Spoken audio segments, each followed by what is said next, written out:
welcome to a new edition of Lil Lisa Review. In this review I'm going to be talking about the Toxic Avenger, the musical, which is currently out at the...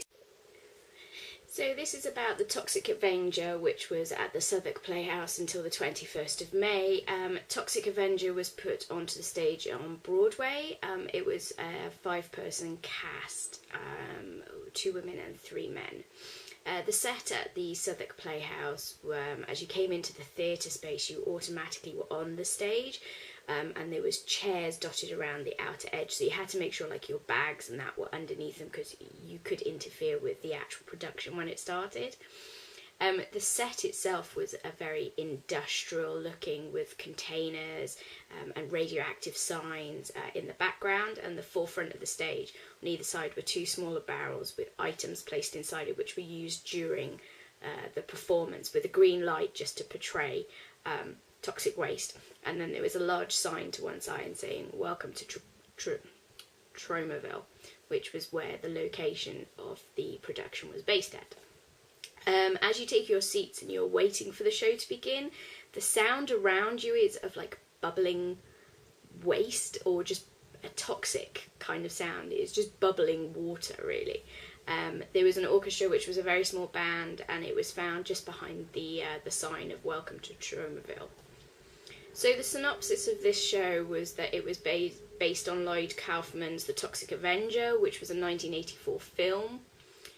So in Act 1 it begins by introducing you to the town of Tromaville in New Jersey, which is basically the dumping ground of toxic waste for Manhattan by song, and introduces you to the main lead, Melvin Ferd III, a geek in every sense of the word. Very stereotypical geek though, so the glasses, a parka and a rucksack.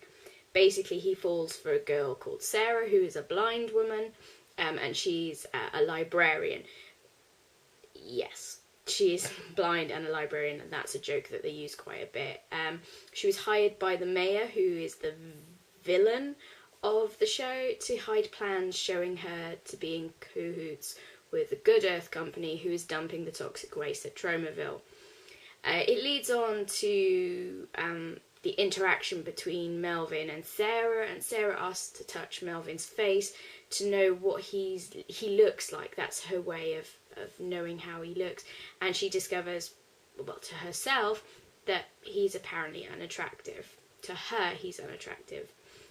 Melvin rushes off to confront the mayor with the plans and get her to stop. So basically the mayor knows how naive he is and makes him sheriff of Tromaville, giving him a badge and a mop and says, "Go help clean up Tromaville." After he leaves, she hires 2 school bullies basically and puts a hit on him to kill him. The bullies catch up with him and hang him over a barrel of toxic waste, and by accident they let him fall in, thinking they had actually killed him, but instead of dying he emerges as this monster, green with boils, is quite muscular, and an eye that is literally hanging out of the socket. It's basically the Hulk on a bad night out. The effects used to make him look like toxic waste, absolutely hilarious. But yeah, so it carries on that Melvin, who's now this toxic muscular guy, saves Sarah from the bullies, and she hugs him and feels his chest and swoons very hard and faints, so Melvin takes her home. The actress that plays the mayor also plays the mother of Toxie, who is actually Melvin but is now called Toxie. And there is a scene in which it's just her playing herself and the mother, and so it's quick costume changes to the end point that she's wearing half and half of the mayor and the mother, so she just turns herself round each time that she's in that character, which is very funny when she's actually doing it. And that is kind of the end of Act 1. In Act 2, it takes a very dramatic turn when Sarah learns that Melvin is Toxie, and she becomes an even more superficial and selfish person, and she breaks up with him because it's Melvin. Even though Toxie is this muscular guy that she found attractive, because it was Melvin she didn't want to know. Which leads to Toxie sing a song, a heartbreaking song, and Sarah, his mother and friends sing a called sing a song called All Men Are Freaks. It was quite enjoyable, actually. That song was very funny. When I was looking at the list of all the different songs, I was intrigued by how some of these songs were going to be played into the show. So in the end, Sarah realises that she actually does love Toxie, regardless of him being Melvin. Literally realises this as he is shot with bleach and dies. Apparently, bleach is the killer of this toxic waste guy. But he's saved by drinking water from the Thames because it's the most polluted thing, and it brings him back to life. So my review of Toxic Avenger, looking at some of the titles of the musical numbers, they was Thank God She's Blind, Hot Toxic Love, and All Men Are Freaks. So I wasn't sure with these titles what to think or to assume of how the show was going to be before I'd actually seen it. So Hot Toxic Love turns out to be between the Professor and the Mayor in form of a tango. They actually performed a tango on stage while singing, while discussing what the weaknesses of the Toxic Avenger Melvin, known as Toxie by Sarah, and that's when we find out that bleach was actually his kryptonite as such. In the end, the songs are really funny and have that cringe factor, to the point that in essence they make him good and catchy. And as I said, he had a really heartbreaking song of when he realised that Sarah didn't love him and broke up with him.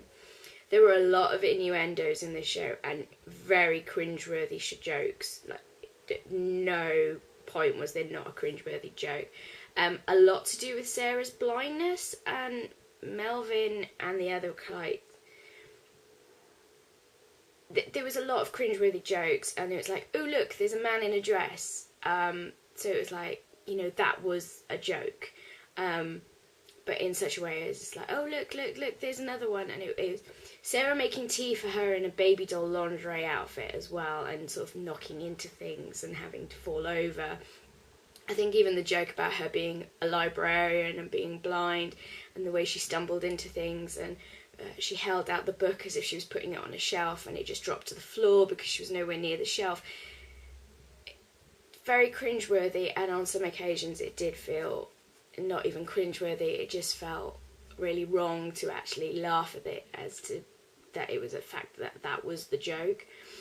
Definitely not suitable for kids. I did not recommend take it for kids. However, there were a couple of kids in the show, so that was in the audience of the show, so that was rude. I'm not sure if the parents realised that that was a good idea in the end. The costume changes of the two male ensemble cast was amazing. They had to change at least like 3 times in one scene. The costume for Toxie, like I said, was really crude. It had that kind of foam kind of look to it, which on some productions would be like, oh, that's really bad production. But for this, it kind of added to it. There were nuances and tip of the hats to like other musicals and shows like A Little Shop of Horrors Planned, Book of Mormon quote, and the Lion King reenactment. So they were kind of, it was very tongue-in-cheek, laughing at themselves whilst putting on this production.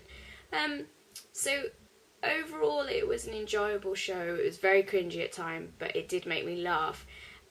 So I gave it 7 out of 10 just because it was quite cringy and sometimes really bad. With that, there was some blind jokes that at times I didn't think was worth laughing at because they weren't really jokes. And lastly, the stereotypes. Sometimes the stereotypes were a bit too over the top, and at this day and age they were just being stereotypes for being stereotypes. So there we have it, that's my review of Toxic Avenger. Leave a comment below if you'd actually seen it yourself, either on Broadway or in the West End, and what did you think of it? Did you agree with it, that it was quite cringy, or did you notice any other musicals or films nuances in the actual play? If you liked this review, give me a thumbs up, and I will see you next time for another Little Lisa reviews. Bye!